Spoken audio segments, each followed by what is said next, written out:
ದಯವಿಟ್ಟು ಮೌನವಾಗಿ ಕುಳಿತುಕೊಳ್ಳಿ. ಮೌನ ಬಹಳ ಮುಖ್ಯ ಅಧ್ಯಾತ್ಮದಲ್ಲಿ, ಬಹಳ ಮುಖ್ಯ. ಮೌನವನ್ನು ಕೆಲವು ಕಾಲ ಆಚರಿಸದೆ ಹೋದರೆ ಅಧ್ಯಾತ್ಮ ಪ್ರಗತಿ ನಮ್ಮಲ್ಲಿ ಕಾಣೋದೇ ಇಲ್ಲ. ಇದು ಸತ್ಸಂಗದಲ್ಲಿ ಸಾಂಸಾರಿಕ ವಿಷಯಗಳ ಚರ್ಚೆ ಬರಬಾರ್ದು, ಕೆಳಪ್ರಜ್ಞೆಗೆ ಸಂಬಂಧಪಟ್ಟ ವಿಚಾರಗಳು ಬರಬಾರ್ದು. ನೋಡಿ, ಈಗೊಂದು 3-4 ಗಂಟೆ ಕಾಲ ನೀವೇನು ಇಲ್ಲಿ ಕಳೀತಿರೋ ಅದು ನಿಮ್ಮ ಪ್ರಜ್ಞೆಯನ್ನು ಎತ್ತರಕ್ಕೆ ಕರ್ಕೊಂಡು ಹೋಗಬೇಕು. ನೀವು ಈ ಒಂದು ಕೊಠಡಿಯನ್ನು ಬಿಟ್ಟು ಹೊರಗಡೆ ಹೋದಾಗ ನಿಮಗೆ ಮಾತಾಡಬೇಕು ಅಂತ ಅನ್ನಿಸ್ಲೇಬಾರ್ದು. ಅಟ್ಲೀಸ್ಟ್ ಕೆಲವು ನಿಮಿಷಗಳ ಕಾಲ ಅದೇ ಗುಂಗಿನಲ್ಲಿರಬೇಕು ಅಂತ ಅನ್ನಿಸ್ಬೇಕು. ಆದರೆ ನಮ್ಮ ಹೊರಗಿನ ಪ್ರಪಂಚ ಮಾಯಾ ಬಜಾರ್, ಅದು ವಿಪರೀತ ಸದ್ದು ಗದ್ದಲಗಳಿಂದ ತುಂಬಿರೋ ಪ್ರಪಂಚ ಸೆಳೆದು ಬಿಡುತ್ತೆ ನಮ್ಮನ್ನು. ಆದರೆ ಅಟ್ಲೀಸ್ಟ್ ಅದು ನಮ್ಮನ್ನು ಸೆಳೆಯೋಕ್ಕೆ ಮೊದಲು ಕೆಲವು ನಿಮಿಷಗಳ ಕಾಲ ನಾವು ಮೌನವಾಗಿರಬೇಕು. ಒಳಗೆ ಮೌನವಾಗಿಲ್ಲ ಅಂದರೆ ಸತ್ಸಂಗ ನಡೆಯುವಾಗ ಇನ್ನು ಹೊರಗಡೆ ನೀವು ಮೌನವನ್ನು ಹೊತ್ಕೊಂಡು ಹೋಗೋದೇನಿದೆ ಹೇಳಿ? ಹೌದಾ ಅಲ್ವಾ? ಓಕೆ, ಈಗ ವಚನಾಮೃತ, ವಚನ ತತ್ವಾಮೃತ ಅನ್ನುವಂತಹ ಒಂದು ಸುಂದರ ಉಪನ್ಯಾಸವನ್ನು ಸಂಗೀತ ಉಪನ್ಯಾಸವಾಗಿ ಅವರು ಡಾಕ್ಟರ್ ಜ್ಯೋತಿಯವರು ನಿಮಗೆ ನೀಡಿದರು. ವಚನಗಳು 12ನೇ ಶತಮಾನದಲ್ಲಿ ಬೆಳಕಿಗೆ ಬಂದಂತಹ ತತ್ವ ಪದಗಳು. ವಚನಕಾರರೆಲ್ಲರೂ ಅನುಭಾವಿಗಳು ಅಂತ ಅವ್ರು ಹೇಳಿದರು. ಅವರು ಅನುಭವ ಪ್ರಜ್ಞೆಯಲ್ಲಿದ್ದಾಗ ಬರೆದಂತಹ ಮುತ್ತು ರತ್ನಗಳೇ ಈ ವಚನಗಳು. ಎಷ್ಟು ಬಗೆದರೂ ಅಷ್ಟು ಅಧ್ಯಾತ್ಮ ಸಂಪತ್ತು ನಿಮಗೆ ಸಿಕ್ಕತ್ತೆ. ಹಾಗಾಗಿ ನನಗೆ ಸೋದರ ಆನಂದ್ ಶೆಟ್ಟರು ಅಡಿಯಾರ್ ದಿನಾಚರಣೆಯ ಪ್ರಯುಕ್ತ ನೀವೊಂದು ಕಾರ್ಯಕ್ರಮ ಮಾಡಿಕೊಡ್ಬೇಕು ಅಂದಾಗ ನನ್ನ ಮನಸ್ಸಿಗೆ ಬಂದದ್ದು, ಒಂದು ಕಡೆಯಿಂದ ಮಂಕುತಿಮ್ಮನ ಕಗ್ಗ, ಆಧುನಿಕ ಭಗವದ್ಗೀತೆ, ಒಂದು ಕಡೆಯಿಂದ ವಚನ ಸಾಹಿತ್ಯ, ಮತ್ತೊಂದು ಕಡೆಯಿಂದ ಆ ಭಗವಂತನೇ ಹಾಡಿದಂತಹ ಭಗವದ್ಗೀತೆ.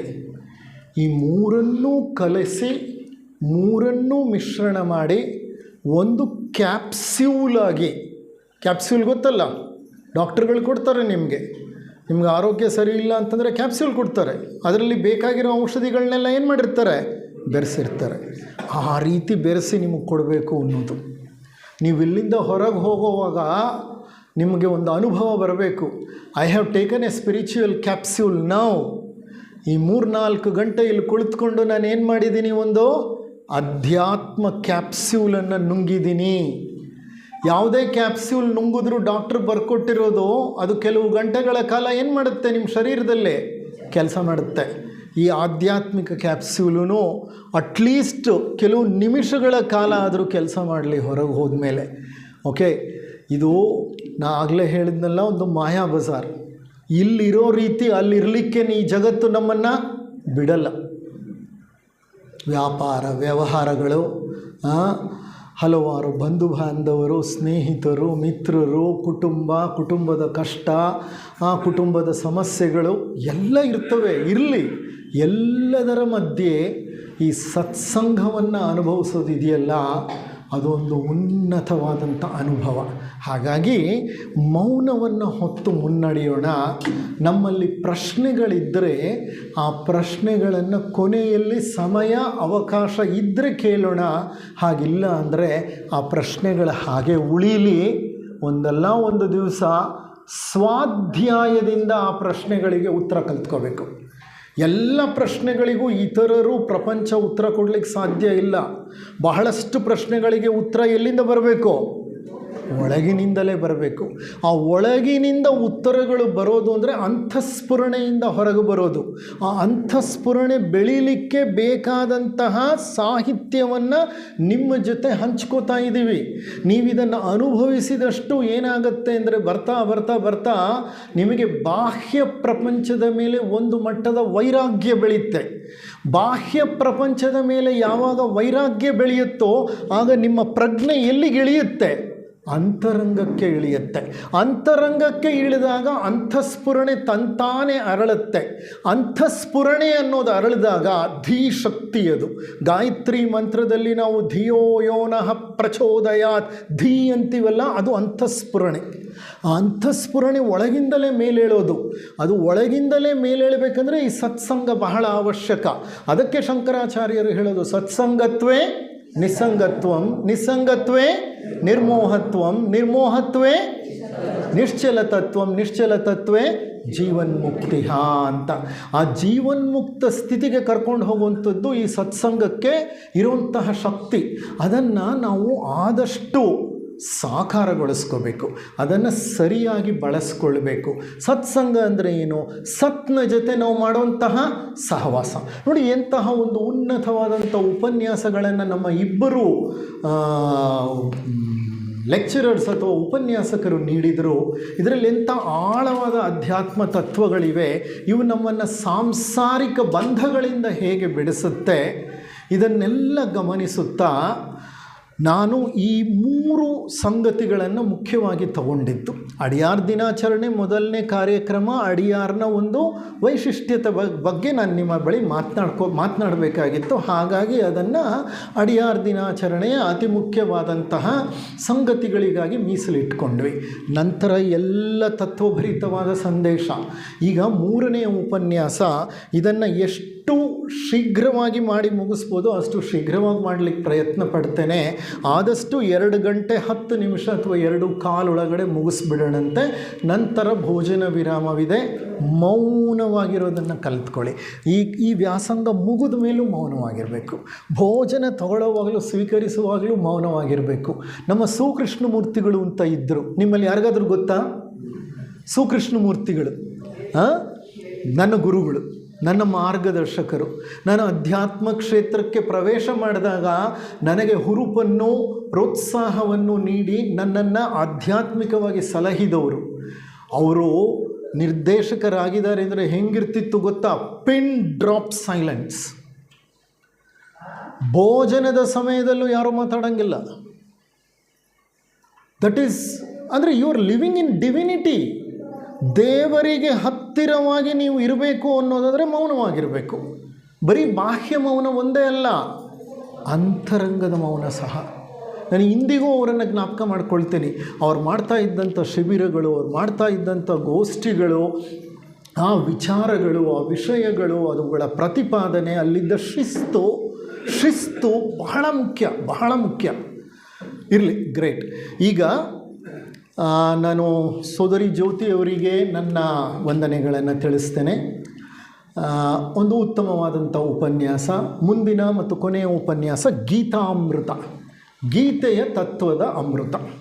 ಭಗವದ್ಗೀತೆ ಯಾರಿಗೆ ಗೊತ್ತಿಲ್ಲ ಹೇಳಿ ಇಲ್ಲಿ? ಭಗವದ್ಗೀತೆಯ ಬಗ್ಗೆ ಯಾರು ಕೇಳಿಲ್ಲ? ಎಷ್ಟೋ ಸತ್ಸಂಗಗಳಲ್ಲಿ ಭಾಗವಹಿಸ್ತಿರೋ ನೀವು ಭಗವದ್ಗೀತೆಯನ್ನು ಬಹಳಷ್ಟು ಬಾರಿ ಕೇಳಿದ್ದೀರಿ. ಈ ಗೀತೆಯಲ್ಲಿರುವಂತಹ ಕೆಲವು ತತ್ವಗಳನ್ನು ಮುಖ್ಯವಾದ ತತ್ವಗಳನ್ನು ತಗೊಳ್ಳೋಣಂತೆ. ಭಗವದ್ಗೀತೆ ವ್ಯಾಸ ಮಹಾಮುನಿ ರಚಿಸಿದಂತಹ ಅಧ್ಯಾತ್ಮಗಾನ ಸುದೆ. ಗೀತೆಯಲ್ಲಿ ಜೀವನಕ್ಕೆ ಬೇಕಾದ ಎಲ್ಲ ತತ್ವಗಳಿವೆ. ಜೀವನದ ಯಾವುದೇ ತಿರುವಿನಲ್ಲಿ, ಸವಾಲುಗಳಲ್ಲಿ, ಸಮಸ್ಯೆಗಳಲ್ಲಿ, ಸಂದಿಗ್ಧತೆಗಳಲ್ಲಿ ಗೀತೆಯನ್ನು ತಿರುವು ಹಾಕಿ ನಿಮ್ಮ ಎಲ್ಲ ಸಮಸ್ಯೆಗಳಿಗೆ ಪರಿಹಾರ ಸಿಕ್ಕುತ್ತೆ. 100% ಟ್ರೂ. ಕಾರಣ ಗೀತೆಯಲ್ಲಿ ಇಲ್ಲದೇ ಇರುವಂಥ ವಿಷಯವೇ ಇಲ್ಲ, ಗೀತೆಯಲ್ಲಿ ಇಲ್ಲದೇ ಇರುವಂತಹ ತತ್ವವೇ ಇಲ್ಲ. ಸ್ವಯಂ ಭಗವಂತನ ಕಂಠದಿಂದ ಹೊರಬಂದಂತಹ ದೈವೀ ಗಾನವಾದ್ದರಿಂದ ಇದನ್ನು ಭಗವದ್ಗೀತೆ ಅಂತ ಕರೀತಾರೆ. ಈ ಗ್ರಂಥ ನಮ್ಮ ಸನಾತನ ಧರ್ಮದ ಮೂಲ ಗ್ರಂಥ ಅಥವಾ ಆಕರ ಗ್ರಂಥ. ಸನಾತನ ಧರ್ಮದಲ್ಲಿ ಪ್ರಸ್ಥಾನತ್ರಯಗಳು ಅಂತ ನಾವು ಹೇಳ್ತೇವೆ. ಪ್ರಸ್ಥಾನತ್ರಯಗಳು ಅಂದರೆ 3 ಮುಖ್ಯ ಗ್ರಂಥಗಳು. ಯಾವುದು ಅಂದರೆ ಉಪನಿಷತ್ತುಗಳು, ಭಗವದ್ಗೀತೆ, ಬ್ರಹ್ಮಸೂತ್ರಗಳು. ಉಪನಿಷತ್ತುಗಳು, ಭಗವದ್ಗೀತೆ, ಬ್ರಹ್ಮಸೂತ್ರಗಳು ಇವು ಪ್ರಸ್ಥಾನತ್ರಯಗಳು. ತ್ರಯ ಅಂದರೆ 3 ಗ್ರಂಥಗಳು. ಇದರಲ್ಲಿ ಭಗವದ್ಗೀತೆ ಸ್ವತಃ ಭಗವಂತನಿಂದ ಹೊರಬಂದದ್ದು. ಹಾಗಾಗಿ ಇದು ಅತ್ಯಂತ ಶ್ರೇಷ್ಠವಾದಂತಹ ಒಂದು ಗ್ರಂಥ. ಭಗವಂತ ಏನು ಮಾಡಿದ? ಶ್ರೀಕೃಷ್ಣ ಅರ್ಜುನನನ್ನು ನಿಮಿತ್ತನನ್ನಾಗಿ ಮಾಡಿಕೊಂಡ. ನಿಮಿತ್ತನನ್ನಾಗಿ ಅರ್ಜುನನನ್ನು ಇಟ್ಕೊಂಡು ಜಗತ್ತಿಗೆ ನೀಡಬೇಕಾದಂತಹ ನೈತಿಕ, ಧಾರ್ಮಿಕ, ಸಾಮಾಜಿಕ ಸಂದೇಶಗಳನ್ನು ನೀಡಿದ. ಆತನ ದೃಷ್ಟಿ ಅರ್ಜುನನನ್ನು ಬದಲಾಯಿಸೋದು ಮಾತ್ರ. ಅವನು ವಿಷಾದದಲ್ಲಿದ್ದಾನೆ, ಯುದ್ಧ ಮಾಡಲ್ಲ ಅಂತಿದ್ದಾನೆ, ಅವನು ಯಾಕೋ ಬಹಳ ಮಟ್ಟಿಗೆ ಚಿಂತಿತನಾಗಿದ್ದಾನೆ, ವ್ಯಾಕುಲದಿಂದ ಚಡಪಡಿಸ್ತಾ ಇದ್ದಾನೆ, ಅವನನ್ನು ಸರಿ ಮಾಡಿಬಿಟ್ಟು ಅವನಿಂದ ಯುದ್ಧ ಮಾಡಿಸ್ಬಿಡೋಣ ಅನ್ನೋದು ಒಂದೇ ಅಲ್ಲ. ಶ್ರೀಕೃಷ್ಣನ ಮೂಲ ಉದ್ದೇಶ ಅರ್ಜುನನನ್ನು ಒಂದು ಕ್ಯಾರೆಕ್ಟರ್ ಆಗಿ ಬಳಸ್ಕೊಂಡು ಇಡೀ ಜಗತ್ತಿಗೆ ನೀಡಬೇಕಾದಂಥ ಸಂದೇಶವನ್ನು ಆತ ಭಗವದ್ಗೀತೆಯ 700 ಶ್ಲೋಕಗಳಲ್ಲಿ ಬಹಳ ಸುಂದರವಾಗಿ ನೀಡಿಬಿಡ್ತಾನೆ. ಕುರುಕ್ಷೇತ್ರ ಧರ್ಮ ಅಧರ್ಮಗಳ ನಡುವೆ ನಡೆಯುವಂತಹ ಭೀಕರ ಯುದ್ಧ. ಆ ರಣರಂಗದಲ್ಲಿ ಲಕ್ಷಾಂತರ ಜೀವಹಾನಿ ಆಗೋಯಿತು. ಕೌರವ ಪಾಂಡವರ ಈ ಯುದ್ಧದಲ್ಲಿ ಕೌರವರು ಅಧರ್ಮದ ಪ್ರತೀಕವಾದರೆ ಪಾಂಡವರು ಧರ್ಮದ ಪ್ರತೀಕ. ಆ ಯುದ್ಧ ನಿಜವಾಗ್ಲೂ ಕೃಷ್ಣ ಮಾಡಿಸ್ಬೇಕಾಗಿತ್ತ.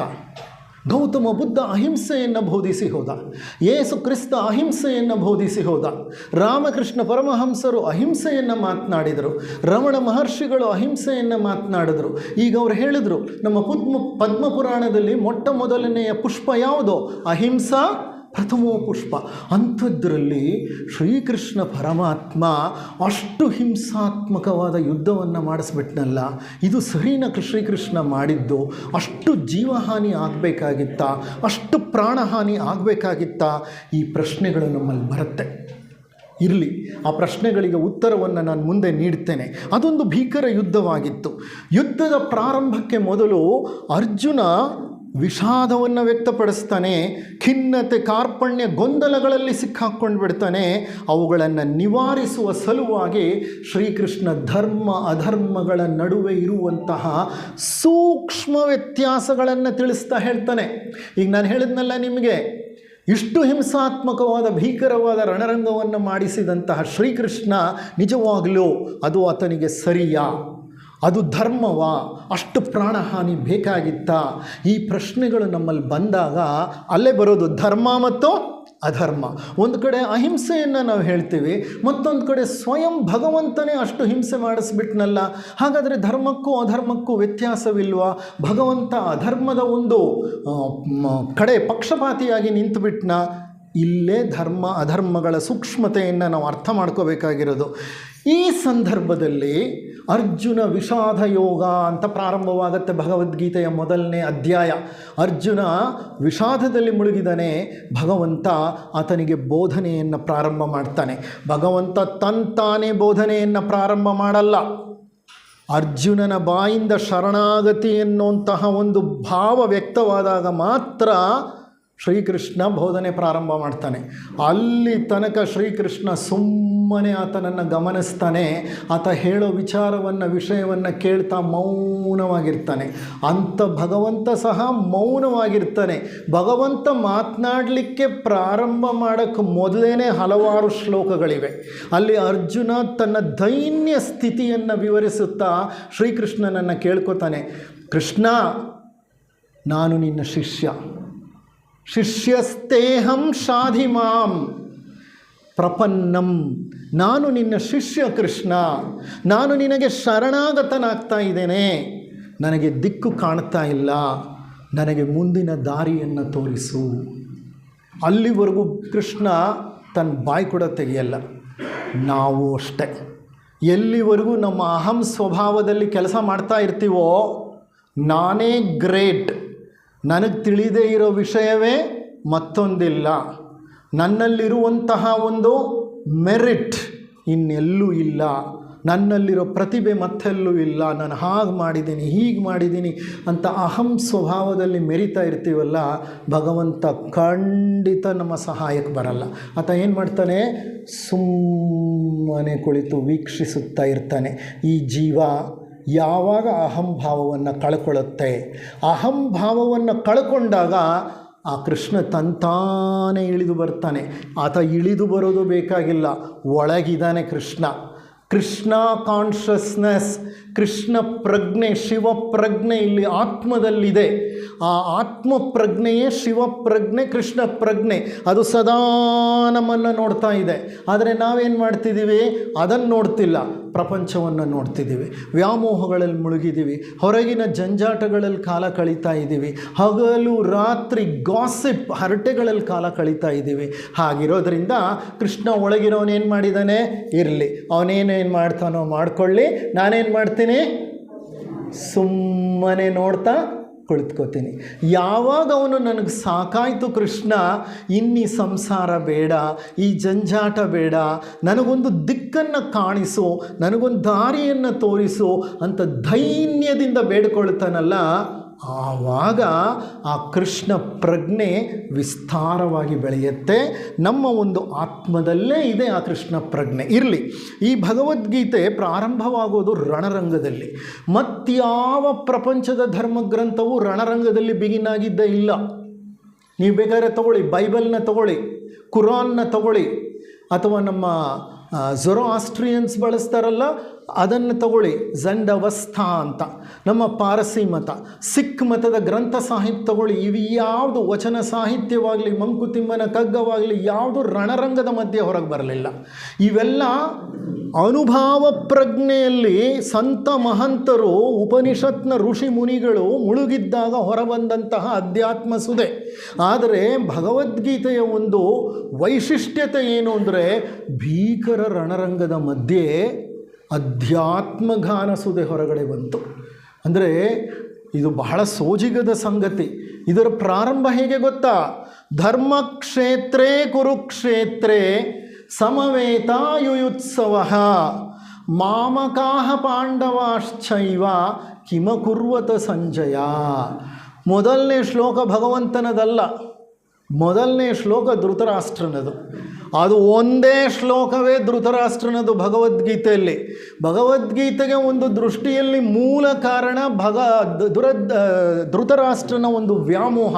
ಧೃತರಾಷ್ಟ್ರ ವ್ಯಾಮೋಹವನ್ನು ಹೊಂದದೆ, ಪುತ್ರ ವ್ಯಾಮೋಹದಿಂದ ಬಳಲದೆ, ಸರಿಯಾದ ನಿರ್ಧಾರಗಳನ್ನು ಸರಿಯಾದ ಸಂದರ್ಭಗಳಲ್ಲಿ ತೆಗೆದುಕೊಂಡಿದ್ದೇ ಆಗಿದ್ದಿದ್ದರೆ ಭಗವದ್ಗೀತೆ ಎನ್ನುವಂತಹ ಒಂದು ಗೀತೆಗೆ ಅವಕಾಶವೇ ಇರ್ತಿರಲಿಲ್ಲ, ಕುರುಕ್ಷೇತ್ರವೆಂಬ ರಣರಂಗವೇ ನಡೀತಾ ಇರಲಿಲ್ಲ.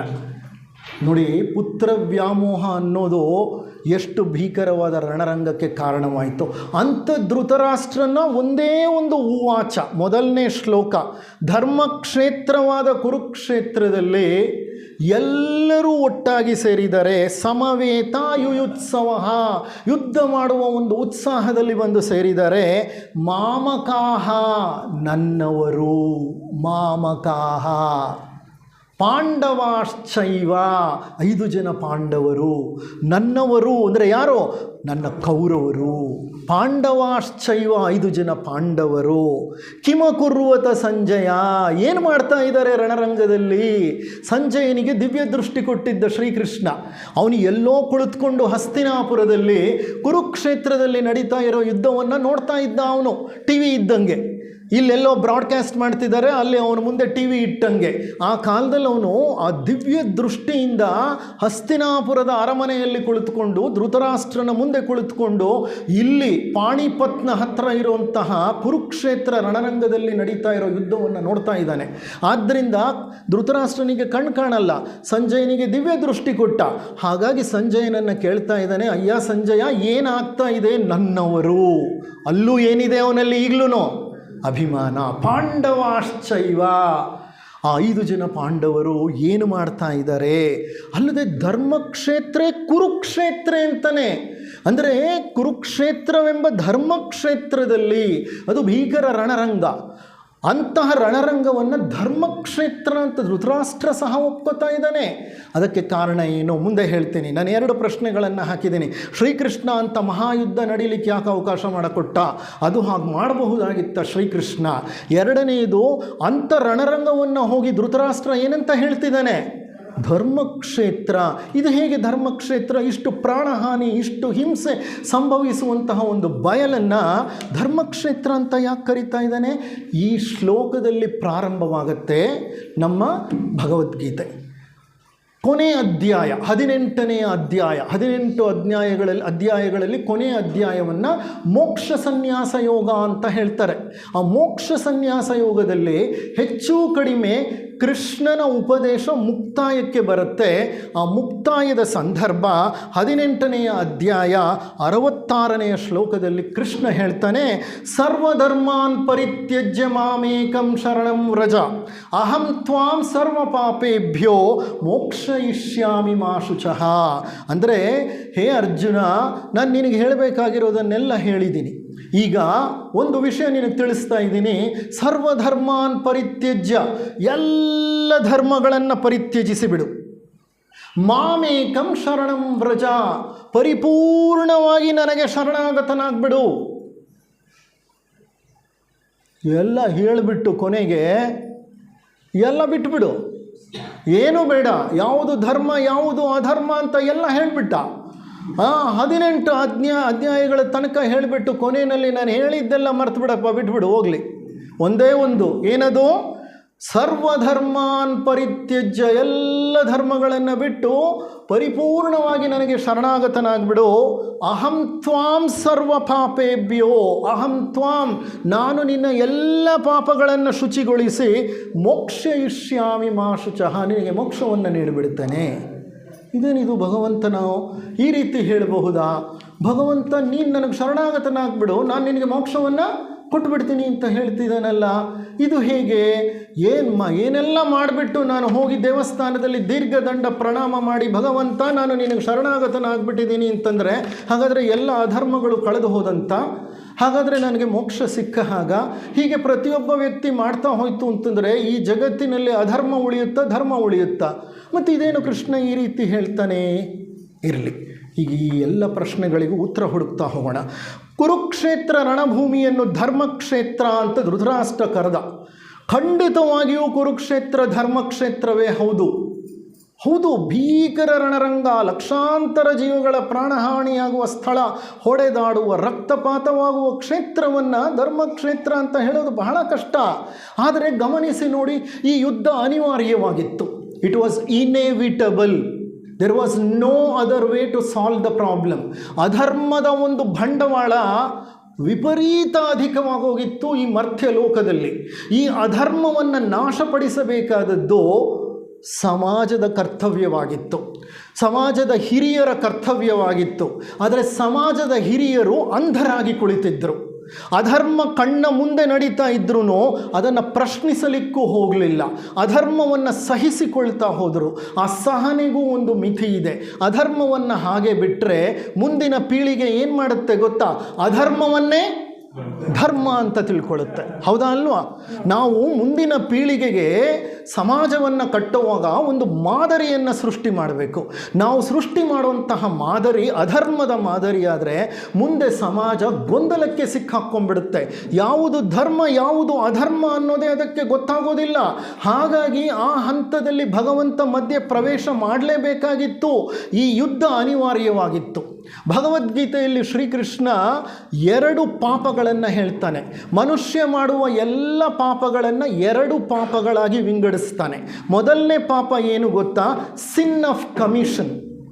2ನೇ ಪಾಪ ಏನು ಗೊತ್ತಾ? ಸಿನ್ ಆಫ್ ಒಮಿಷನ್. ಏನು ಹಾಗಂದರೆ, ಸಿನ್ ಆಫ್ ಕಮಿಷನ್ ಅಂದರೆ ಏನು? ಮಾಡಬಾರದ್ದನ್ನು, ಅಧರ್ಮವನ್ನು ಮಾಡೋದು ಸಿನ್ ಆಫ್ ಕಮಿಷನ್. ಯಾವುದು ಧರ್ಮ ಬಾಹಿರವೋ ಅದನ್ನು ನಾವು ಮಾಡಿದ್ರೆ ಅದನ್ನೇನಂತ ಕರೀತಾರೆ? ಸಿನ್ ಆಫ್ ಕಮಿಷನ್. ತಪ್ಪು ಮಾಡ್ತಿದ್ದೀವಿ ನಾವು. ಇದು ಮೊದಲನೇ ಪಾಪ. 2ನೇ ಪಾಪ ಯಾವುದು ಗೊತ್ತಾ? ಸಿನ್ ಆಫ್ ಒಮಿಷನ್. ಒಮಿಷನ್ ಅಂದರೆ ಏನು ಗೊತ್ತಾ? ಯಾವುದೋ ಪಾಪ ನಡೀತಾ ಇದ್ದರೆ ಆ ಪಾಪವನ್ನು ತಡೆಗಟ್ಟಬೇಕಾಗಿರೋದು ನಮ್ಮ ಕರ್ತವ್ಯ. ಆದರೆ ಆ ಪಾಪವನ್ನು ನೋಡ್ತಾ ಸುಮ್ಮನೆ ಕುಳಿತಿರ್ತೀವಲ್ಲ, ಅದು ಏನಾಗುತ್ತೆ? ಸಿನ್ ಆಫ್ ಒಮಿಷನ್. ಎರಡೂ ಇತ್ತು ಅಲ್ಲಿ. ಆ ಮಹಾಭಾರತದ ಯುದ್ಧ ನಡೆಯೋಕ್ಕೆ ಮೊದಲು ಈ ಎರಡೂ ರೀತಿಯ ಪಾಪಗಳು ತುಂಬಿ ತುಳುಕ್ತಾ ಇದ್ದು. ಎರಡನೇ ಪಾಪ ಯಾವುದು? ಅಧರ್ಮ ನಡೀತಾ ಇದ್ದರೆ ಅದನ್ನು ಸುಮ್ಮನೆ ನೋಡ್ತಾ ಕೂತ್ಕೊಂಡಿರೋದು. ನೋಡಿ, ನೀವೇ ಗಮನಿಸಿ ನೋಡಿ, ಭೀಷ್ಮಾಚಾರ್ಯರು ಪಿತಾಮಹರು, ಭೀಷ್ಮಾಚಾರ್ಯರು, ದ್ರೋಣಾಚಾರ್ಯರು, ಕೃಪಾಚಾರ್ಯರು, ಕರ್ಣ, ಅಶ್ವತ್ಥಾಮ ಮುಂತಾದವರು ತಿಳಿದೋ ತಿಳಿಯದೆಯೋ ಈ ಎರಡನೇ ಪಾಪ ಮಾಡಿದ್ರು. ಯಾವುದು ಎರಡನೇ ಪಾಪ? ಸಿನ್ ಆಫ್ ಒಮಿಷನ್. ಒಂದು ಸ್ತ್ರೀಗೆ ಅರಮನೆಯ ಸಭಾಭವನದಲ್ಲಿ ವಸ್ತ್ರಾಪಹರಣ ನಡೀತಾ ಇದ್ದರೆ ಸುಮ್ಮನೆ ಕುಳಿತಿದ್ರಲ್ಲ, ಅದನ್ನು ತಡೆಯಲಿಕ್ಕೆ ಪ್ರಯತ್ನ ಪಡಲಿಲ್ವಲ್ಲ, ಅದಕ್ಕಿಂತ ಒಂದು ಘೋರ ಪಾಪ ಮತ್ತೊಂದು ಇಲ್ಲ. ಶ್ರೀಕೃಷ್ಣ ಮಹಾಭಾರತದಲ್ಲಿ ಈ ವಿಷಯವನ್ನು ವಿವರಿಸಿ ಹೇಳ್ತಾನೆ. ಸ್ತ್ರೀಯರ ಮಾನ ಅಪಮಾನಗಳು ಎಂದು ಈ ಒಂದು ಹಂತಕ್ಕೆ ಬಂದು ಇಳಿತೋ ಆಗಲೇ ಆತ ಹೇಳಿದ್ದು, ಅಭ್ಯುತ್ಥಾನಂ ಅಧರ್ಮಸ್ಯ ಗ್ಲಾನಿರ್ಭವತಿ ಭಾರತ. ಈಗ ಈ ಹಂತದಲ್ಲಿ ಭಗವಂತನ ಪ್ರವೇಶ ಬೇಕಾಗೇ ಇತ್ತು. ಆ ಭಗವಂತ ಸಹ ಬಹಳ ಪ್ರಯತ್ನ ಪಟ್ಟ. ದುರ್ಯೋಧನನೆಂಬ ಒಬ್ಬ ವ್ಯಕ್ತಿಯನ್ನು ತೀಡಲಿಕ್ಕೆ ಆತ ಶಾಂತಿ ಸಂಧಾನವನ್ನು ತಗೊಂಡು ಹೋದ. ಆದರೆ ದುರ್ಯೋಧನ ಅದನ್ನು ತಿರಸ್ಕರಿಸಿದ. ಆತ ತಿರಸ್ಕರಿಸಿದಾಗ ರಾಜನ ಸ್ಥಾನದಲ್ಲಿ ಕುಳಿತಿದ್ದವನು ಯಾರೋ? ಧೃತರಾಷ್ಟ್ರ. ದುರ್ಯೋಧನ ರಾಜಕುಮಾರ. ಅದು ರಾಜನ ಸ್ಥಾನದಲ್ಲಿ ಕುಳಿತಿರುವಂಥ ಧೃತರಾಷ್ಟ್ರ ಸಹ ನಿರ್ಧಾರ ತಗೊಳ್ಳಿಲ್ಲ. ಅಂಥ ಧೃತರಾಷ್ಟ್ರನಿಗಿಂತ ಹಿರಿಯ ವ್ಯಕ್ತಿಯಾದಂಥ ಭೀಷ್ಮ ಪಿತಾಮಹ, ವಂಶಕ್ಕೆ ಅತ್ಯಂತ ಹಿರಿಯ, ಆತ ಸಹ ಒಂದು ನಿರ್ಧಾರ ತಗೊಳ್ಳಿಲ್ಲ.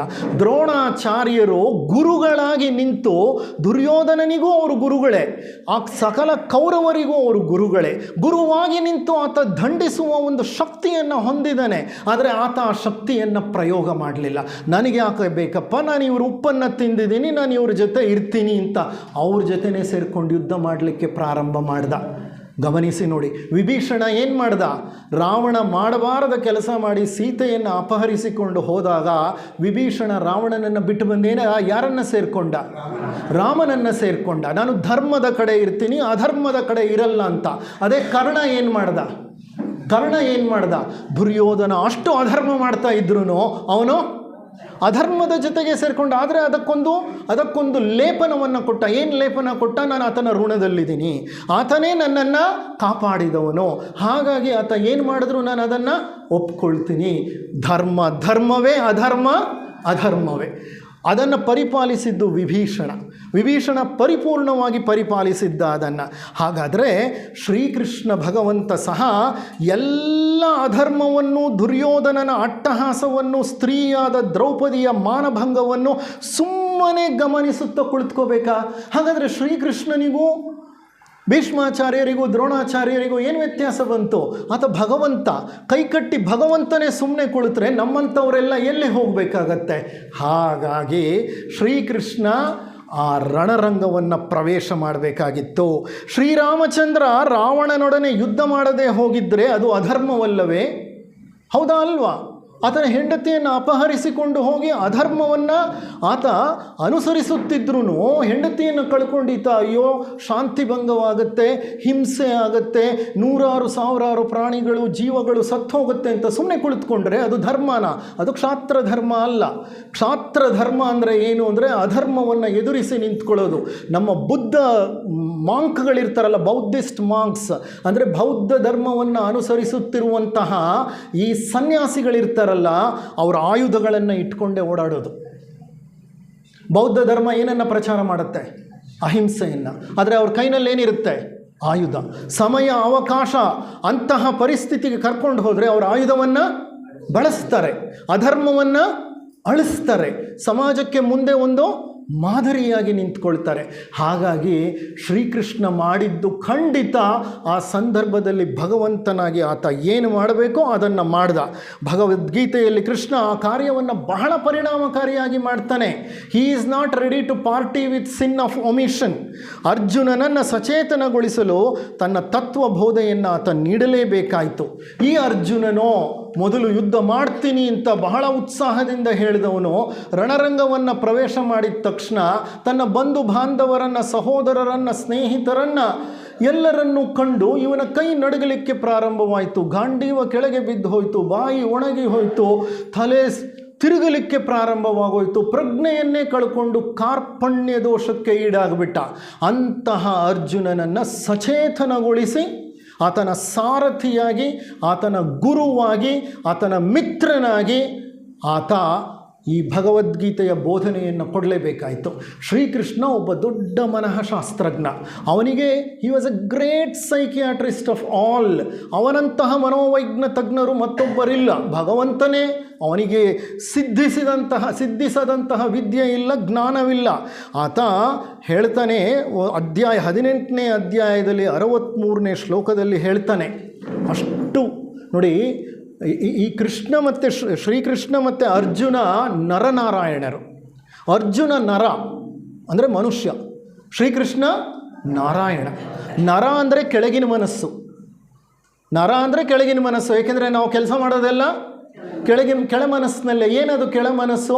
ಆಲೋಚನೆ ಮಾಡುತ್ತೆ, ಇದು ಸರಿ ಅನಿಸುತ್ತೆ, ಇದು ತಪ್ಪು ಅಂತ ಹೇಳುತ್ತೆ, ಒಳಿತು ಮಾಡುತ್ತೆ, ಕೆಡುಕು ಮಾಡುತ್ತೆ, ಸದಾ ಜಂಜಾಟದಲ್ಲಿ ಮುಳುಗಿರುತ್ತೆ, ತರ್ಕದಲ್ಲಿ ನಿರತವಾಗಿರುತ್ತೆ ಈ ಕೆಳ ಮನಸ್ಸು. ಇಲ್ಲಿ ಸದ್ದು ಗದ್ದಲಗಳು ಹೆಚ್ಚು, ಇಲ್ಲಿ ಭಾವ ತೀವ್ರತೆ ಹೆಚ್ಚು, ಇಲ್ಲಿ ಆಲೋಚನೆಗಳು ಹೆಚ್ಚು. ಈ ಕೆಳ ಮನಸ್ಸಿನ ದ್ಯೋತಕ ಅರ್ಜುನ. ಮೇಲಿನ ಮನಸ್ಸು ಮೌನ ಮನಸ್ಸು, ಉನ್ನತ ಮನಸ್ಸು, ಶಾಂತ ಮನಸ್ಸು. ಅದರ ದ್ಯೋತಕ ಯಾರು? ಶ್ರೀಕೃಷ್ಣ. ಈಗ ಸದ್ಯ ನಮ್ಮಲ್ಲಿ ಕೆಲಸ ಮಾಡ್ತಿರೋ ಪ್ರಜ್ಞೆ ಯಾವ ಮಟ್ಟದಲ್ಲಿ ಕೆಲಸ ಮಾಡ್ತಿದೆ? ಕೆಳ ಮನಸ್ಸಿನ ಮಟ್ಟದಲ್ಲ, ಮೇಲಿನ ಮನಸ್ಸಿನ ಮಟ್ಟದಲ್ಲ, ಕೆಳ ಮನಸ್ಸು. ಸದಾ ಏನು ಮಾಡ್ತಿರ್ತೀವಿ? ಸದಾ ಆಲೋಚನೆಗಳಲ್ಲಿ ಮುಳುಗಿರ್ತೀವಿ. ಸದಾ ನಮ್ಮಿಂದ ಏನು ಬರ್ತಾ ಇರುತ್ತೆ? ಭಾವನೆಗಳು ಹೊರ ಬರ್ತಾ ಇರುತ್ತೆ.